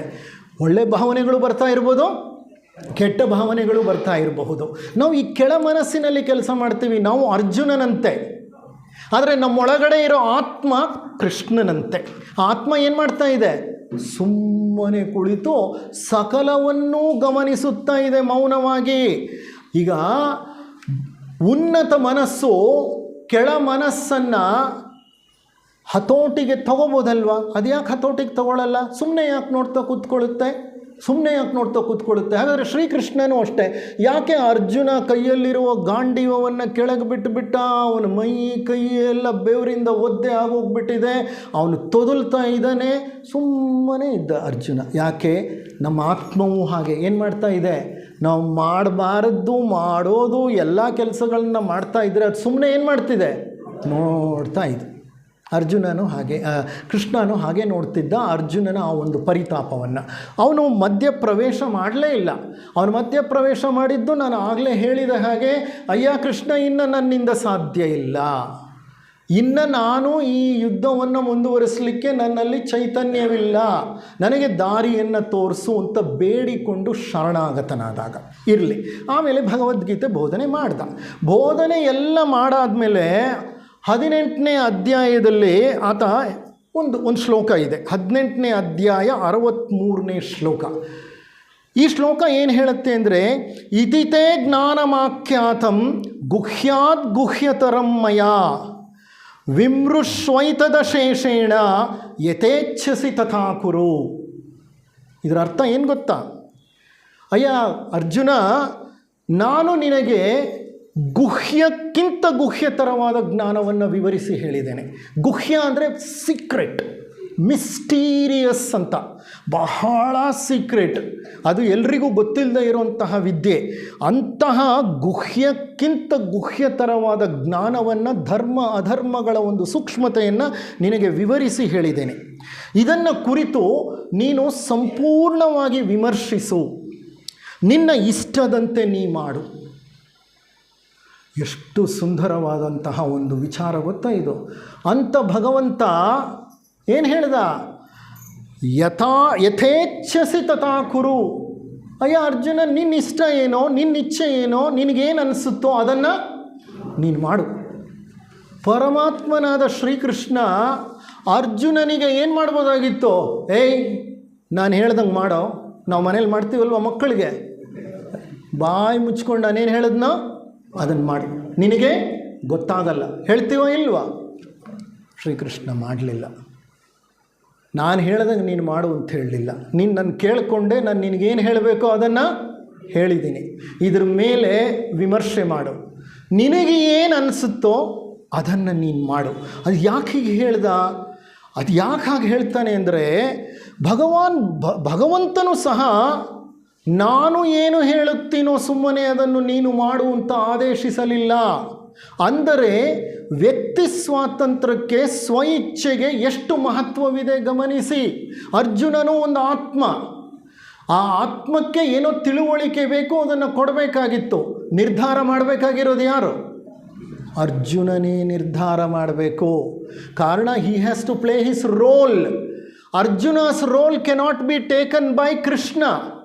Krishna's role is to guide him, but ultimately decision making rests with Arjuna and he has to take. ಭಗವಂತ ಇನ್ನೊಬ್ಬರ ಒಂದು ಹಕ್ಕನ್ನು ಎಂದು ಕಸಿದುಕೊಳ್ಳುವವನಲ್ಲ. ನೀನು ಹೀಗೆ ಮಾಡು, ಹಾಗೆ ಮಾಡು ಎಂದು ಒತ್ತಾಯಿಸಲು, ಜಬರದಸ್ತಿ ಮಾಡಲು ಯಾರಿಗೂ ಈ ಸೃಷ್ಟಿಯಲ್ಲಿ ಅಧಿಕಾರವಿಲ್ಲ. ಮಗ ಪೋಲಿ ಬಿದ್ದು ಹೋಗ್ತಿದ್ದಾನೆ, ಅವನೇನೋ ಹಾಳಾಗಿ ಹೋಗ್ತಿದ್ದಾನೆ, ನನ್ನ ಕೆಲಸ ಏನು? ನಾನು ಆತನಿಗೇನು ಮಾಡಬೇಕು? ಸೂಕ್ತ ಮಾರ್ಗದರ್ಶನವನ್ನು ಕೊಡಬೇಕು. ನಾನು ನನ್ನೆಲ್ಲ ಪ್ರಯತ್ನವನ್ನು ಮಾಡ್ತೇನೆ, ಆದರೆ ಅವನನ್ನು ಹೊಡಿಲಿಕ್ಕೆ, ಬಡಿಲಿಕ್ಕೆ, ಅವನನ್ನು ಹಿಂಸೆ ಕೊಡಲಿಕ್ಕೆ ನನಗೆ ಹಕ್ಕಿಲ್ಲ. I don't have. ಅದೊಂದು ಆತ್ಮ. ಆ ಆತ್ಮ ಆ ಹಂತದ ಬೆಳವಣಿಗೆ ಹೊಂದಿದೆ. ಆ ಹಂತದಲ್ಲಿ ಆ ಆತ್ಮಕ್ಕೆ ಅದು ಸರಿ ಅಂತ ಅನ್ನಿಸ್ತಾ ಇದೆ. ಅದನ್ನು ತೀಡೋ ಪ್ರಯತ್ನ ಮಾಡ್ಬೋದೇ ಹೊರತು ಅದಕ್ಕೆ ಹಿಂಸೆ ಕೊಡೋದಾಗಲಿ, ಅದನ್ನು ಹೊಡೆಯೋದಾಗಲಿ, ಬಡಿಯೋದಾಗಲಿ ಯಾರಿಗೂ ಹಕ್ಕಿಲ್ಲ. ಅದನ್ನೇ ಹೇಳೋದು ವ್ಯಕ್ತಿ ಸ್ವಾತಂತ್ರ್ಯ, ಅದು ಆತ್ಮ ಸ್ವಾತಂತ್ರ್ಯ. ಪ್ರತಿ ಜೀವಿಗೂ ತನ್ನದೇ ಆದ ಪ್ರಜ್ಞೆ ಇದೆ. ಆ ಪ್ರಜ್ಞೆ ತನ್ನದೇ ರೀತಿಯಲ್ಲಿ ವ್ಯಕ್ತವಾಗಲಿಕ್ಕೆ ಪ್ರಯತ್ನ ಪಡುತ್ತೆ. ಅದು ಪ್ರಾಬಬ್ಲಿ ಕಾಡು ಮನುಷ್ಯನ ಒಂದು ಸ್ಥಿತಿಯಲ್ಲಿರ್ಬೋದು. ಆ ಕಾಡು ಮನುಷ್ಯನ ಸ್ಥಿತಿಯಲ್ಲಿರೋ ಪ್ರಜ್ಞೆಯನ್ನು ನಾನು ಹೊಡೆದು ಬಡ್ದು ಸರಿ ಮಾಡ್ತೀನಿ ಅಂತಂದರೆ ಖಂಡಿತ ಅದು ಸರಿ ಆಗೋದಿಲ್ಲ. ಅದು ವ್ಯಕ್ತಿ ಸ್ವಾತಂತ್ರ್ಯಕ್ಕೆ ವಿರುದ್ಧವಾದದ್ದು, ಸ್ವ ಇಚ್ಛೆಗೆ ವಿರುದ್ಧವಾದದ್ದು. ಸೃಷ್ಟಿಯಲ್ಲಿ ಪ್ರತಿ ಜೀವಿಗೂ ತನ್ನದೇ ಆದ ಪ್ರಜ್ಞೆ ಇದೆ. ಗುರು ಹಿರಿಯರು, ಬಂಧು ಮಿತ್ರರು ಸಲಹೆ ಕೊಡಬಹುದೇ ಹೊರತು ಯಾರನ್ನೂ ಒತ್ತಾಯಿಸಬಾರದು. ಹಾಗಾದರೆ ಅವರನ್ನೆಲ್ಲ, ಅಪೋಲಿ ಪುಡಾರಿಗಳನ್ನೆಲ್ಲ ಯಾರು ನಿಯಂತ್ರಿಸಬಹುದು? ಯಾರು ನಿಯಂತ್ರಿಸಬೇಕು? ಕಾನೂನು. ಆ ದೇಶದ ಕಾನೂನು, ಆ ದೇಶದ ಅಧಿಕಾರ, ಆ ದೇಶದ ವ್ಯವಸ್ಥೆ ಏನಿದೆಯೋ ಅದು ಅವರನ್ನು ಹೇಗೆ ನಿಯಂತ್ರಿಸಬೇಕೋ ಹಾಗೆ ನಿಯಂತ್ರಿಸಬಹುದು. ಓಕೆ, ಇತರರಿಗೆ ಆ ಒಂದು ಪವರ್ ಇಲ್ಲ. ಶ್ರೀಕೃಷ್ಣ ಪರಮಾತ್ಮ ಈ ಒಂದು ತತ್ವವನ್ನು ಎಷ್ಟು ಸುಂದರವಾಗಿ ವ್ಯಕ್ತಪಡಿಸಿದ್ದಾನೆ ನೋಡಿ. ಎಷ್ಟು ಆತ್ಮೀಯ ಸ್ನೇಹಿತ ಅರ್ಜುನ, ಶಿಷ್ಯ ಅಂತ ಬೇರೆ ಅನ್ನಿಸ್ಕೊಂಡಿದ್ದಾನೆ. ಜೊತೆಗೆ ಆತನಿಗೆ ಭಾವಮೈದುನ ಸಹ ಆಗಬೇಕು. ಅತ್ತೆಯ ಮಗ ಅರ್ಜುನ. ಈ ಯಾವ ಬಾಂಧವ್ಯಗಳನ್ನು ಆತ ಪರಿಗಣಿಸಲಿಲ್ಲ. ಅಯ್ಯ, ನಿನಗೆ ವ್ಯಕ್ತಿ ಸ್ವಾತಂತ್ರ್ಯವಿದೆ, ನಿನ್ನ ನಿರ್ಧಾರವನ್ನು ನೀನೇ ತಗೋ. ಸಂಸರಣೆಯಲ್ಲಿ ಒಂದೊಂದು ಜೀವ ಒಂದೊಂದು ಹಂತದಲ್ಲಿದೆ. ಆ ಹಂತದಲ್ಲಿ ಅದಕ್ಕೆ ಯಾವುದು ಸರಿ ಎಂದು ಅನಿಸುತ್ತದೆಯೋ ಅದನ್ನು ಅದು ಮಾಡುತ್ತೆ. ಅದನ್ನು ಮಾಡಿ ತಕ್ಕ ಕರ್ಮಗಳನ್ನು ಕಟ್ಟಿಕೊಳ್ಳುತ್ತೆ, ಕರ್ಮ ಫಲವನ್ನೂ ಅನುಭವಿಸುತ್ತದೆ. ಆದ್ದರಿಂದ ಗುರು ಹಿರಿಯರ ಕೆಲಸ ಸೂಕ್ತ ಸಮಯದಲ್ಲಿ ಅವಕಾಶ ಬಂದಾಗ ಸೂಕ್ತ ಸಲಹೆಯನ್ನು ನೀಡೋದು, ಸುಮ್ಮನಿರೋದು. ಎಂಥ ಸಂದರ್ಭಗಳಲ್ಲೂ ನಮ್ಮ ಕೆಲಸ ಏನೋ ಸೂಕ್ತ ಸಲಹೆಯನ್ನು ನೀಡಬೇಕು, ಆಮೇಲೆ ಸುಮ್ಮನಿರಬೇಕು. ಪರಮಗುರು ಚರಣ ಸನ್ನಿಧಿಯಲ್ಲಿ ನಮ್ಮ ಜಿಡ್ಡು ಕೃಷ್ಣಮೂರ್ತಿಗಳು ಬರೆದ ಗ್ರಂಥ, ಅದರಲ್ಲಿ ಬಹಳ ಸುಂದರವಾಗಿ ಕೊಡ್ತಾರೆ ಅವರು. To know, to dare, to will and to be silent. To know, to dare, to will and to be silent. ಅಂದರೆ ಅರ್ಥ ಏನು ಗೊತ್ತಾ? ಇದರ ಅರ್ಥ ಏನಂದರೆ, ಟು ನೋ ತಿಳಿದುಕೋ, ಟು ಡೇರ್ ಧೈರ್ಯ ಮಾಡು, ಟು ವಿಲ್ ಇಚ್ಛಿಸು, ಟು ಬಿ ಸೈಲೆಂಟ್. ಇಷ್ಟೆಲ್ಲ ಮಾಡಾದ್ಮೇಲೆ ನಾವೇನು ಮಾಡಬೇಕು? ಸುಮ್ಮನಿರಬೇಕು. ಈ ಸುಮ್ಮನಿರೋದಿದೆಯಲ್ಲ ಬಹಳ ಕಷ್ಟದ ಸಂಗತಿ ನಮಗೆ. ಇದನ್ನೇ ಶ್ರೀಕೃಷ್ಣ ಪರಮಾತ್ಮ ಅಲ್ಲಿ ಮಾಡಿ ತೋರಿಸಿದ್ದು. ಸುಮ್ಮನಿದ್ದ. ಅಯ್ಯ ಯಥೇಚ್ಛಸಿ ತಥಾ ಕುರು, ನಿನ್ನಿಚ್ಛೆ ಏನೋ ಅದನ್ನು ಮಾಡಯ್ಯ ನೀನು. ಭಗವದ್ಗೀತೆಯ ಕೊನೆಯ ಅಧ್ಯಾಯ ಮೋಕ್ಷ ಸನ್ಯಾಸ ಯೋಗ. ಅಲ್ಲಿ ಸರ್ವಧರ್ಮಾನ್ ಪರಿತ್ಯಜ್ಯ ಮಾಮೇಕಂ ಶರಣಂ ವ್ರಜ ಅಹಂ ತ್ವಾಂ ಸರ್ವ ಪಾಪೇಭ್ಯೋ ಮೋಕ್ಷಯಿಷ್ಯಾಮಿ ಮಾ ಶುಚಃ ಅಂತ ಹೇಳ್ತಾ ಶರಣಾಗತ ಕ್ಷೇತ್ರಕ್ಕೆ ಪ್ರವೇಶವಾಗಿಬಿಡುತ್ತೆ ಭಗವದ್ಗೀತೆ. ಭಗವದ್ಗೀತೆಯ ಪ್ರಾರಂಭವೂ ಶರಣಾಗತಿ, ಭಗವದ್ಗೀತೆಯ ಕೊನೆಯೂ ಶರಣಾಗತಿ. ಭಗವದ್ಗೀತೆಯ ಪ್ರಾರಂಭದಲ್ಲಿ ಅರ್ಜುನ ಶರಣಾಗತನಾಗ್ಬಿಡ್ತಾನೆ. ಯಾರಿಗೆ? ಕೃಷ್ಣನಿಗೆ. ಅಯ್ಯ ನಾನು ನಿನ್ನ ಶಿಷ್ಯನಪ್ಪ, ನಾನು ನಿನಗೆ ಶರಣಾಗ್ಬಿಟ್ಟಿದ್ದೀನಿ, ನೀನು ಇಷ್ಟ ಏನೋ, ನೀನು ಯಾವ ರೀತಿ ನಡ್ಕೊತೀಯೋ ಆ ರೀತಿ ನಡ್ಕೊಳ್ತೀನಿ ನಾನು ಅಂತ ಬೇಡ್ಕೊಂಡು ಬಿಟ್ಟ. ಕೊನೆಯಲ್ಲಿ ಕೃಷ್ಣ ಹೇಳ್ತಾನೆ, ಅಯ್ಯ ನಾನು ಏನೇನು ಹೇಳಬೇಕೋ ಎಲ್ಲ ಹೇಳಿದ್ದೀನಿ, ಇನ್ನು ಉಳಿದಿರೋದು ಇಷ್ಟೇ, ಎಲ್ಲವನ್ನೂ ಪರಿತ್ಯಜಿಸಿ ಸುಮ್ಮನೆ ನನಗೆ ಶರಣಾಗತನಾಗು. ಇದೆಂತಹ ದೇವರಪ್ಪ, ನನಗೆ ಶರಣಾಗತನಾಗು, ನನಗೆ ನಮಸ್ಕಾರ ಮಾಡು, ನಾನು ನಿನಗೇನು ಬೇಕೋ ಅದನ್ನು ನಾನು ಮಾಡ್ತೀನಿ, ನಿನಗೆ ಮೋಕ್ಷ ಕೊಡಿಸ್ತೀನಿ. ಅಂದರೆ ಮೋಕ್ಷ ಕೊಡಿಸ್ಲಿಕ್ಕೆ ನಾನು ಇದೊಂದು ಲಂಚ ಕೊಡಬೇಕಾ, ಶರಣಾಗತನಾಗಬೇಕಾ ಅನ್ನೋ ಪ್ರಶ್ನೆ ಬರುತ್ತೆ. ಆದರೆ ಸರಿಯಾಗಿ ಅರ್ಥ ಮಾಡ್ಕೊಳ್ಳಿ, ಎಲ್ಲವನ್ನೂ ತ್ಯಜಿಸಿ ಸಂಪೂರ್ಣವಾಗಿ ನನ್ನಲ್ಲಿ ಶರಣಾಗು, ನಾನು ನಿನ್ನ ಎಲ್ಲ ಪಾಪಗಳನ್ನು ಕಳೆದು ಮೋಕ್ಷವನ್ನು ನೀಡುತ್ತೇನೆ ಅಂತ ಹೇಳ್ತಾನೆ. ಇದರ ಅರ್ಥ, ಅಂತರಾರ್ಥ ಬಹಳ ಆಳವಾದದ್ದು. ಹಾಗಾದರೆ ಏನಿದರ ಅಂತರಾರ್ಥ? ಇದರ ಅಂತರಾರ್ಥ ಏನೆಂದರೆ, ಮೋಕ್ಷ ಅಷ್ಟು ಸುಲಭದ ವಿಚಾರವಲ್ಲ, ಶರಣಾಗತಿ ಅಷ್ಟು ಸಾಧಾರಣವಾದ ವಿಷಯವಲ್ಲ. ಎಲ್ಲೋ ದೇವಸ್ಥಾನಕ್ಕೆ ಹೋಗಿ ದೀರ್ಘದಂಡ ಪ್ರಣಾಮ ಮಾಡಿ ಮಾಡಬಾರದ್ದನ್ನೆಲ್ಲ ಮಾಡಿಬಂದು ನನ್ನನ್ನು ಶರಣಾಗಿದ್ದೀನಿ, ನನ್ನನ್ನು ಕ್ಷಮಿಸಿಬಿಡು, ನನಗೆ ಮೋಕ್ಷ ಕೊಟ್ಬಿಡು ಅಂತಂದರೆ ಬಂದ್ಬಿಡುತ್ತೆ? ಅದು ಖಂಡಿತ ಸಾಧ್ಯ ಇಲ್ಲ. ಹಾಗಾದರೆ ಶರಣಾಗತಿ ಅನ್ನೋದು ಕೇಳಿಕೊಂಡು ಬೇಡಿಕೊಂಡು ಆಗುವಂಥದ್ದಲ್ಲ. ಎಲ್ಲಿವರೆಗೆ ನಾನು ನಿನಗೆ ಶರಣು ಅಂತ ಹೇಳ್ತಿರ್ತೀನೋ ಅಲ್ಲಿವರೆಗೂ ನನ್ನ ಮನಸ್ಸೇನು ಮಾಡ್ತಿದೆ? ಹೇಳೋದು ಯಾವುದು, ಯೋಚನೆ ಮಾಡೋದು ಯಾವುದು, ಭಾವ ಯಾವುದು, ಅದೆಲ್ಲ ಎಲ್ಲಿಂದ ಬರ್ತಿದೆ? ಕೆಳಗಿನ ಮನಸ್ಸು. ಕೆಳಗಿನ ಮನಸ್ಸು ಕೆಲಸ ಮಾಡ್ತಿದ್ರೆ ಶರಣಾಗತ ಸ್ಥಿತಿ ಬರಲಿಕ್ಕೆ ಸಾಧ್ಯನೇ ಇಲ್ಲ. ಯಾಕೆ ಗೊತ್ತಾ? ಶರಣಾಗತ ಸ್ಥಿತಿ ಬರೋದು ನಮ್ಮ ಪ್ರಜ್ಞೆ ಕೆಳ ಮನಸ್ಸನ್ನು ಮೀರಿ ಮೇಲಿನ ಮನಸ್ಸನ್ನು ತಲುಪಿದಾಗ. ಮೇಲಿನ ಮನಸ್ಸಂದರೆ ಯಾವುದು? ಮೌನ. ಮೌನ ಸ್ಥಿತಿಯನ್ನು ತಲುಪೋ ತನಕ ಶರಣಾಗತ ಸ್ಥಿತಿ ಬರಲಿಕ್ಕೆ ಸಾಧ್ಯನೇ ಇಲ್ಲ. ದಯವಿಟ್ಟು ಚೆನ್ನಾಗಿ ಅರ್ಥ ಮಾಡ್ಕೊಳ್ಳಿ. ನಾನು ನಿನಗೆ ಶರಣಾಗಿದ್ದೀನಿ ಅಂತ ದೀರ್ಘದಂಡ ಪ್ರಣಾಮ ಮಾಡಿಬಿಟ್ರೆ ಶರಣಾಗತನಾಗಿದ್ದೀನಿ ಅಂತ ಅರ್ಥ ಅಲ್ಲ. ಶರಣಾಗತರಾಗೋದು ಅಂತಂದರೆ ನಿಮ್ಮ ಅಹಂಭಾವ ಪೂರ್ತಿಯಾಗಿ ಏನಾಗಬೇಕು? ಪೂರ್ತಿಯಾಗಿ ಕರಗಿ ಹೋಗಬೇಕು, ಲಯವಾಗಿ ಹೋಗಬೇಕು. ಅದು ಲಯವಾಗದೆ ನಾನು ಶರಣಾಗಲು ಸಾಧ್ಯವಿಲ್ಲ. ನನ್ನ ಸರ್ವಧರ್ಮವನ್ನು ಪರಿತ್ಯಜಿಸಲು ಸಾಧ್ಯವಿಲ್ಲ. ನಾನು ಹಲವಾರು ರೀತಿಯ ವ್ಯಾಮೋಹಗಳಿಗೆ, ಹಲವಾರು ರೀತಿಯ ಬಂಧನಗಳಿಗೆ ಸಿಕ್ಕಾಕ್ಕೊಂಡು ಬಿಟ್ಟಿದ್ದೀನಿ.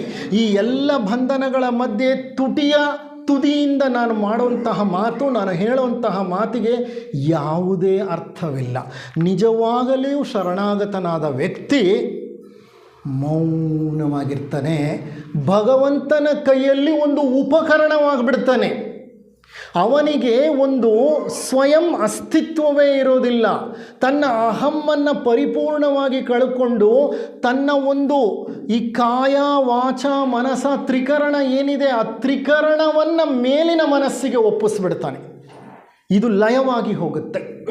ಒಮ್ಮೆ ರಾಧೆ ಕೊಳಲನ್ನು ಕಂಡು ಬಹಳ ಬಹಳ ಬಹಳ ಆ ಕೊಳಲಿನ ಮೇಲೆ ಜಲಸಿ ಅಂದರೆ ಏನೋ ಒಂದು ರೀತಿಯ ಅಸೂಯೆಯನ್ನು ಬೆಳೆಸ್ಕೋತಾಳೆ. ಆ ಕೊಳಲು ಕೇಳುತ್ತೆ, ನನ್ನ ಮೇಲೆ ಯಾಕೆ ನೀನು ಅಸೂಯೆಯನ್ನು ಬೆಳೆಸ್ಕೊಂಡಿದೀಯ ಅಂತ. ಆಗ ಹೇಳ್ತಾಳೆ ರಾಧೆ, ಸದಾ ಭಗವಂತ ಕೃಷ್ಣನ ತುಟಿಯ ಮೇಲೆ ನೀನು ಇರ್ತೀಯ. ಎಂಥ ಇಂಪಾದ ಗಾಯನವನ್ನು ನನ್ನ ಸಖ ನುಡಿಸ್ತಾನೆ. ನೀನು ಭಗವಂತನಿಗೆ ಎಷ್ಟು ಹತ್ತಿರವಾಗಿದೆಯಾ, ಅಂಥ ಒಂದು ಸ್ಥಾನ ನನಗೆ ಸಿಕ್ಕಲಿಲ್ವಲ್ಲ ಅಂತ ನನಗೆ ಅಸೂಯೆ. ಕೃಷ್ಣ ಅಲ್ಲೇ ಇರ್ತಾನೆ. ಹೇಳ್ತಾನೆ, ರಾಧೆ, ಕೊಳಲಿನಂತಾಗೋದು ಸುಲಭದ ಕೆಲಸವಲ್ಲ. ಯಾಕೆ ಅಂದರೆ ಕೊಳಲನ್ನು ನೋಡು, ಒಳಗೇನಿದೆ? ಒಳಗೇನಿದೆ? ಖಾಲಿ ಇದು. ಕೊಳಲು ನುಡಿಸುತ್ತಾ? ಸ್ವತಃ ನುಡಿಸುತ್ತಾ ಸ್ವರವನ್ನು? ಇಲ್ಲ. ಅದೇನು ಮಾಡುತ್ತೆ? ನಾನು ಹೇಗೆ ನುಡಿಸ್ತೀನಿ ಹಾಗೆ ನುಡಿಯುತ್ತೆ. ಅದಕ್ಕೆ ತನ್ನ ಸ್ವಂತ ಅಸ್ತಿತ್ವವೇ ಇಲ್ಲ.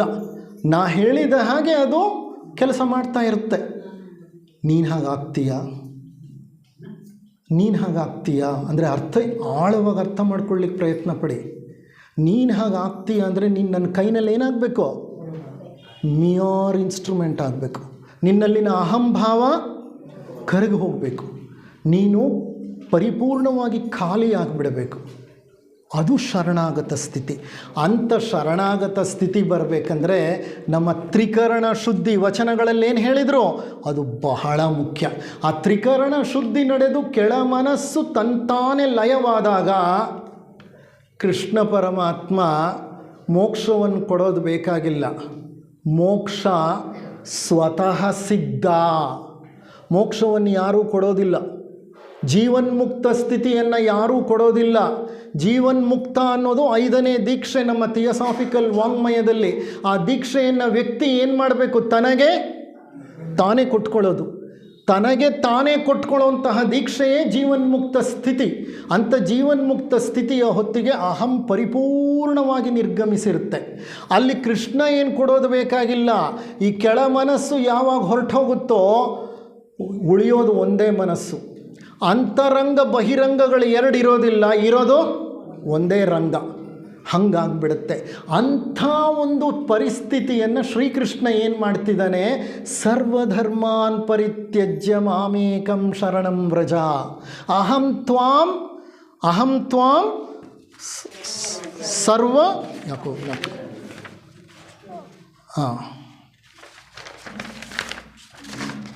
ಅಹಂ ತ್ವಾಂ ಸರ್ವ ಪಾಪೇಭ್ಯೋ ಮೋಕ್ಷಯಿಷ್ಯಾಮಿ ಮಾ ಶುಚಃ.